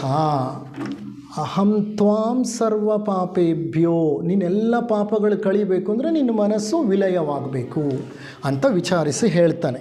ಇಷ್ಟು ಹೇಳ್ತಾ ಈ ಕೆಲವು ಶ್ಲೋಕಗಳನ್ನು ತಗೊಂಡೆ, ಕಾಲಾವಕಾಶ ಹೆಚ್ಚಿಲ್ಲ. ಭಗವದ್ಗೀತೆಯಲ್ಲಿ ಶ್ರೀಕೃಷ್ಣ ಭಕ್ತಿಯೋಗ, ಕರ್ಮಯೋಗ, ಜ್ಞಾನಯೋಗ ಈ 3 ಯೋಗಗಳನ್ನು ವಿವರಿಸ್ತಾನೆ. ಈ 3 ಯೋಗಗಳಿಂದಲೂ ನಾನು ಹಲವಾರು ಶ್ಲೋಕಗಳನ್ನು ತಗೊಂಡಿದ್ದೆ. ಸಮಯಾವಕಾಶ ಇಲ್ಲದೆ ಇರೋದರಿಂದ ನಾನು ಒಂದು ಟೆನೆಟ್ನ ನಿಮ್ಮ ಮುಂದೆ ಹೇಳ್ತೇನೆ. ಆ ಟೆನೆಟ್ನ ಹೇಳಿ ಈ ಒಂದು ಉಪನ್ಯಾಸವನ್ನು ಮುಕ್ತಾಯ ಮಾಡ್ತೇನೆ. ಏನಂದರೆ ಅದರ ಅರ್ಥ, ಭಕ್ತಿ ಯೋಗವನ್ನು ಹೇಳ್ತಾ ಶ್ರೀಕೃಷ್ಣ ಹೇಳ್ತಾನೆ, ಭಕ್ತಿ ಹೇಗಿರಬೇಕಂದ್ರೆ ನಿಷ್ಕಲಂಕಷವಾಗಿರಬೇಕು. ಭಕ್ತಿ ಹೇಗಿರಬೇಕಂತಂದರೆ ಆ ಭಕ್ತಿಯಲ್ಲಿ ದೃಢ ನಿಷ್ಠೆ ಇರಬೇಕು. ಕಲ್ಮಶವಾದ ಮನಸ್ಸಿನಿಂದ ಭಕ್ತಿಯನ್ನು ಸದಾ ಆಚರಿಸಿದ್ದೇ ಆದರೆ ಭಕ್ತಿ ಮಾರ್ಗದಲ್ಲಿ ನಾನು ನಿನ್ನನ್ನು ಬಂದು ಎದುರಾಗ್ತೇನೆ. ನೀನು ನನ್ನ ಬಳಿ ಬರೋದು ಬೇಕಾಗಿಲ್ಲಯ್ಯ. ಬೆಟ್ಟ ಹತ್ತಲಿಕ್ಕೆ ಹಲವಾರು ಮಾರ್ಗಗಳಿವೆ. ಯಾವುದೇ ಮಾರ್ಗ ಹತ್ತಿದರೂ ನೀನು ಬೆಟ್ಟದ ತುದಿ ತಲುಪ್ತೀಯ. ನೀನು ಭಕ್ತಿ ಮಾರ್ಗವನ್ನು ಆರಿಸ್ಕೊಂಡಿದೀಯ. ಕಲ್ಮಶವಾದಂಥ ಭಕ್ತಿಯನ್ನು, ನಿಷ್ಕಳಂಕವಾದ ಭಕ್ತಿಯನ್ನು ನೀನು ಅನುಷ್ಠಾನಕ್ಕೆ ತಗೊಂಡು ಬಾ, ನಾನೇ ನಿನ್ನನ್ನು ಬಂದು ಕಾಣ್ತೇನೆ ಅಂತಾನೆ. ಜ್ಞಾನವನ್ನು ಕುರಿತು ಹೇಳ್ತಾನೆ, ನಹಿ ಜ್ಞಾನೇನ ಸದೃಶಂ ಪವಿತ್ರಮಿಹ ವಿದ್ಯತೆ ತಸ್ಮಯಂ ಯೋಗ ಸಂಸಿದ್ಧ ಕಾಲೇನಾತ್ಮನಿ ವಿಂದತಿ. ಜ್ಞಾನಕ್ಕಿಂತ ಮಿಗಿಲಾದದ್ದು ಮತ್ತೊಂದು ಈ ಜಗತ್ತಿನಲ್ಲಿ ಇಲ್ಲವಯ್ಯ. ಜ್ಞಾನದಷ್ಟು ಪವರ್ಫುಲ್, ಶಕ್ತಿಯುತವಾದಂತಹ ಮತ್ತೊಂದು ವಿಚಾರವಿಲ್ಲ. ಆದರೆ ಎಂಥ ಜ್ಞಾನ? ಲೌಕಿಕ ಜ್ಞಾನವಲ್ಲ. ಎಂಥ ಜ್ಞಾನ? ಆಧ್ಯಾತ್ಮಿಕ ಜ್ಞಾನ. ನಾನು ಯಾರು, ಈ ವಿಶ್ವ ಏನು, ನನ್ನನ್ನು ಯಾರು ಇಲ್ಲಿಗೆ ಕಳುಹಿಸಿದರು, ಯಾಕಾಗಿ ಕಳುಹಿಸಿದರು, ನನ್ನ ಜೀವನದ ಉದ್ದೇಶವೇನು, ಮರಣದ ಅರ್ಥವೇನು, ಇದನ್ನು ಸರಿಯಾಗಿ ತಿಳ್ಕೊಳ್ಳೋದಿದೆಯಲ್ಲ, ಅದೇ ಅಧ್ಯಾತ್ಮ ಜ್ಞಾನ. ಅಂಥ ಅಧ್ಯಾತ್ಮ ಜ್ಞಾನಕ್ಕಿರುವಂತಹ ಶಕ್ತಿ ಮತ್ತೊಂದಕ್ಕಿಲ್ಲ. ನಾವು ಎಷ್ಟು ಜನ ಈ ಪ್ರಶ್ನೆಗಳನ್ನು ಕೇಳ್ಕೊಂಡಿದ್ದೀವಿ? ಮೂಲತಃ ನಾನು ಯಾರು, ಯಾಕಾಗಿ ಇಲ್ಲಿಗೆ ಬಂದೆ, ಯಾರು ನನ್ನನ್ನು ಇಲ್ಲಿಗೆ ಕಳಿಸ್ಕೊಟ್ರು, ಯಾಕಾಗಿ ಕಳಿಸ್ಕೊಟ್ರು, ಈ ಜೀವನಕ್ಕೆ ಏನಿದೆ ಪರ್ಪಸ್ಸು, ನಾನು ಸತ್ತು ಹೋಗ್ತೀನಿ ಅಂತ ಇಟ್ಕೊಳ್ಳೋಣ, ಸತ್ತ ನಂತರ ಅದರ ಅರ್ಥ ಏನು, ಸತ್ತ ವ್ಯಕ್ತಿಗಳು ಎಲ್ಲಿ ಹೋಗ್ತಾರೆ, ಏನು ಮಾಡ್ತಾರೆ, ಏನಾಗುತ್ತೆ, ಈ ಪ್ರಶ್ನೆಗಳನ್ನು ಕೇಳ್ಕೊಳ್ಳೋ ಗೋಜಿಗೆ ಹೋಗಲ್ಲ. ಹಗಲು ರಾತ್ರಿ ಟಿ ವಿ ಸೀರಿಯಲ್ಗಳ ಮುಂದೆ ಕೂತ್ಕೊಳ್ತೀವಿ. ಅದು ಜ್ಞಾನ ಅಲ್ಲ. ಅದು ಅದು ಲೌಕಿಕ ಜ್ಞಾನ. ಅದು ಲೌಕಿಕ ಜ್ಞಾನ ಅನ್ನೋಕ್ಕಿಂತ ಅದು ವರ್ಸ್ಟ್ ಜ್ಞಾನ. ಅದರಲ್ಲಿ ಅರಿಷಡ್ ವರ್ಗಗಳನ್ನೇ ವಿಜೃಂಭಿಸಿ ತೋರಿಸ್ತಾರೆ. ನಾವು ಅದರಲ್ಲೇ ಮೈ ಮರೆತು ಸತ್ಸಂಗವಲ್ಲ ಅಸತ್ಸಂಗವನ್ನು ಮಾಡ್ತಾ ಇರ್ತೀವಿ. ನಾವು ಸತ್ಸಂಗ ನಡಿಬೇಕು ಅಂತಂದರೆ ಇಂಥ ಪ್ರಶ್ನೆಗಳನ್ನು ಕೇಳ್ಕೋಬೇಕು, ಇಂಥ ಅಧ್ಯಾತ್ಮ ಜ್ಞಾನವನ್ನು ಪಡಿಬೇಕು. ಅಪ್ಪ, ನೀನು ಭಕ್ತಿ ನಿನಗಿಷ್ಟ ಇಲ್ಲ, ನಿನಗೆ ಜ್ಞಾನ ಇಷ್ಟ, ನಿನ್ನ ಮನಸ್ಸು ವೈಜ್ಞಾನಿಕವಾಗಿ ಕೆಲಸ ಮಾಡುತ್ತೆ, ಸರಿ, ನೀನು ಜ್ಞಾನ ಯೋಗದಲ್ಲೇ ಬಾ, ಆದರೆ ಅಧ್ಯಾತ್ಮ ಜ್ಞಾನವನ್ನು ಆಳವಾಗಿ ಪಡಿ. ನೀನು ಬರೋದು ಬೇಡ ಕಣಯ್ಯ, ನನ್ನ ಹತ್ರ ನಾನೇ ನಿನ್ನ ಬಳಿ ಬರ್ತೇನೆ. ಜ್ಞಾನಯೋಗ, ಭಕ್ತಿಯೋಗ, ಜ್ಞಾನಯೋಗ. ಕರ್ಮಯೋಗ, ಎಂಥ ಕರ್ಮ? ಕರ್ಮಣ್ಯೇವಾಧಿಕಾರಸ್ತೆ ಮಾ ಫಲೇಶು ಕದಾಚನ. ಹೌದಾ ಅಲ್ವಾ? ಎಂಥ ಕರ್ಮವನ್ನು ನೀನು ಮಾಡಬೇಕು ಅಂದರೆ, ನಿನಗೆ ಕರ್ಮ ಮಾಡಲಿಕ್ಕೆ ಹಕ್ಕಿದೆ, ಆದರೆ ಕರ್ಮ ಫಲವನ್ನು ಕೇಳಲಿಕ್ಕೆ ಹಕ್ಕಿಲ್ಲ. ಅದನ್ನೇ ಕಗ್ಗದಲ್ಲಿ ನಾನು ಹೇಳಿದ್ದು, ಮಾವು ಬೆಳೆಯನು ಬಿತ್ತಿ, ಮಾವು ಬೀಜವ ಬಿತ್ತಿ ಬೇವು ಬೆಳೆಯಲು ಸಿದ್ಧನಿರು, ಭೂ ವಿಷಯ ಸ್ಪರ್ಶದಿಂದ ರಸ ಮಾರ್ಪಡುವುದುಂಟು, ಆ ವಿಷಯ ನಿನಗೇಕೆ ತೋಟದೊಡೆಯನಿಗಿರಲಿ, ಸೇವಕನು ನೀನಲ್ತೆ ಮಂಕುತಿಮ್ಮ. ನೀನು ಸೇವಕ, ನೀನು ಮಾವೇ ಹಾಕಿರ್ಬೋದು, ನಿನಗೆ ಬೇವು ಸಿಗ್ತಾ ಇದೆ, ಅದಕ್ಕೆ ಕಾರಣ ಏನೋ ಇದೆ. ನಿನಗೆ ಮಾವು ಹಾಕೋದು ನಿನ್ನ ಧರ್ಮ, ಅದು ಬೇವೇ ಬರುತ್ತೋ ಮಾವೇ ಬರುತ್ತೋ ಅದ್ರ ಬಗ್ಗೆ ನೀನು ಯೋಚನೆ ಮಾಡಬೇಕಾಗಿಲ್ಲ. ಅಯ್ಯೋ, ನಾನು ಮಾವು ಹಾಕಿದ್ರೂ ಬೇವು ಬಂದುಬಿಡ್ಬೋದು, ಹಂಗಾದ್ರೆ ನಾನು ಮಾವನ್ನು ಹಾಕೋದೇ ಇಲ್ಲ ಅಂತ ಅಂದರೆ ತಪ್ಪು. ನಿನ್ನ ಕರ್ಮವನ್ನು ನೀನು ಮಾಡಲೇಬೇಕು. ಆದರೆ ಕರ್ಮ ಫಲ ಅನ್ನೋದು ನಿನ್ನ ಕೈಯಲ್ಲಿಲ್ಲ, ಅದು ಯಾರ ಕೈಯಲ್ಲಿದೆ? ಭಗವಂತನ ಕೈಯಲ್ಲೂ ಇಲ್ಲ. ಅದು ಹೇಗೆ ಅಂದರೆ, ಕರ್ಮ ಸಿದ್ಧಾಂತ ಭಗವಂತನ ಒಂದು ರೂಪ. ಭಗವಂತ ವ್ಯಕ್ತವಾಗೋದು ಜಗತ್ತಿನಲ್ಲಿ ಈ ಸಿದ್ಧಾಂತ ಅಥವಾ ನಿಯಮಗಳ ಮೂಲಕ. ಕರ್ಮ ನಿಯಮ ಅನ್ನೋದು ಭಗವಂತನ ಒಂದು ವ್ಯಕ್ತ ರೂಪ. ಸೊ ಆ ಕರ್ಮ ಸಿದ್ಧಾಂತ ಮುಂದಿನ ಕೆಲಸವನ್ನು ಮಾಡುತ್ತೆ. ಹಾಗಾಗಿ ನಿನಗೆ ಅದರಲ್ಲಿ ಅಧಿಕಾರವಿಲ್ಲ. ಯಾವ ವ್ಯಕ್ತಿ ಕಾಯಕವನ್ನು ಮಾಡ್ತಾ ತ್ರಿವಿಧ ದಾಸೋಹಗಳಲ್ಲಿ ಇರ್ತಾನೋ ಆ ವ್ಯಕ್ತಿಯನ್ನು ಕಾಣಲು ಕೃಷ್ಣ ಪರಮಾತ್ಮನೇ ಕೆಳಗಿಳಿದು ಬರ್ತಾನೆ. ಈಗ ವಚನ ಸಾಹಿತ್ಯವನ್ನು ಅವ್ರು ಮಾತನಾಡ್ತಾ ಇದ್ದಾಗ ಹೇಳಿದರು, ಬಸವಣ್ಣನವರು, ಬಸವೇಶ್ವರರು ತ್ರಿವಿಧ ದಾಸೋಹಗಳನ್ನು ಮಾಡ್ತಿದ್ರು. ಅನುಭವ ಮಂಟಪದಲ್ಲಿ ಏನು ಮಾಡ್ತಿದ್ರು? ಜ್ಞಾನದಾಸೋಹ. ಅವ್ರ ಮನೆಯಲ್ಲಿ ಏನು ಮಾಡ್ತಿದ್ರು? ಅನ್ನದಾಸೋಹ. ಅವರು ಆ ಬಿಜ್ಜಳನ ಮಂತ್ರಿಯಾಗಿ ಅವ್ರು ಕೆಲಸ ಮಾಡ್ತಿದ್ರಲ್ಲ ಸಮಾಜದ ಉದ್ಧಾರಕ್ಕಾಗಿ, ಅದು ಕರ್ಮಯೋಗ. ಕಾಯಕವೇ ಕೈಲಾಸ ಅಂತ ಹೇಳಿದ್ರು ಅವರು, ಅದು ಕರ್ಮಯೋಗ. ಅನುಭವ ಮಂಟಪದಲ್ಲಿ ಮಾಡ್ತಾ ಇದ್ದಿದ್ದು ಜ್ಞಾನದಾಸೋಹ. ಅವರು ಮಂತ್ರಿಗಳಾಗಿ ಆಡಳಿತ ನಡೆಸ್ತಾ ಇದ್ದದ್ದು, ಸಮಾಜದ ಉದ್ಧಾರಕ್ಕೋಸ್ಕರ ಹಗಲಿರುಳು ದುಡಿತಾ ಇದ್ದಿದ್ದು, ಅದು ಕರ್ಮಯೋಗ. The best theosophist you can give an example ಅಂದರೆ ಬಸವಣ್ಣ. ಎಲ್ಲ ಶರಣರು ಅತ್ಯಂತ ಉನ್ನತ ಥಿಯಾಸಫಿಸ್ಟ್ಗಳೇ. ಆದರೆ ಬಸವಣ್ಣನವರ ಬಗ್ಗೆ, ಅವರ ತ್ರಿವಿಧ ದಾಸೋಹದ ಬಗ್ಗೆ ನಮಗೆ ಸಾಕಷ್ಟು ಪರಿಚಯ ಇದೆ, ಗ್ರಂಥಗಳಲ್ಲಿ ಓದಿ ತಿಳ್ಕೊಂಡಿದ್ದೀವಿ. He was a great theosophist. Theosophical ಸೊಸೈಟಿನೇ ಪ್ರಾರಂಭ ಆಗಿರಲಿಲ್ಲ, ಇನ್ನು 12ನೇ ಶತಮಾನದಲ್ಲೇ ಅವರು ಥಿಯಾಸಫಿಯನ್ನು ಭಾರತದಲ್ಲಿ ಅನುಷ್ಠಾನಕ್ಕೆ ತಗೊಂಡು ಬಂದರು. ಅಂಥ ಒಬ್ಬ ಮಹಾಪುರುಷ ಆತ ಬಸವಣ್ಣನವರು. The greatest theosophist that we know is lord Basavanna. ಆ 3 ಯೋಗಗಳನ್ನೇ ಶ್ರೀಕೃಷ್ಣ ಬಹಳ ಸುಂದರವಾಗಿ ವಿವರಿಸಿ ಹೇಳ್ತಾನೆ. ಇಷ್ಟು ಹೇಳ್ತಾ ನಾನು ನನ್ನ ಉಪನ್ಯಾಸವನ್ನು ಮುಕ್ತಾಯ ಮಾಡ್ತಾ ಇದ್ದೇನೆ. ನಾನು ನಿಮಗೆಲ್ಲರಿಗೂ ನನ್ನ ಅನಂತಾನಂತ ಧನ್ಯವಾದಗಳನ್ನು ತಿಳಿಸ್ತೇನೆ. There is one carry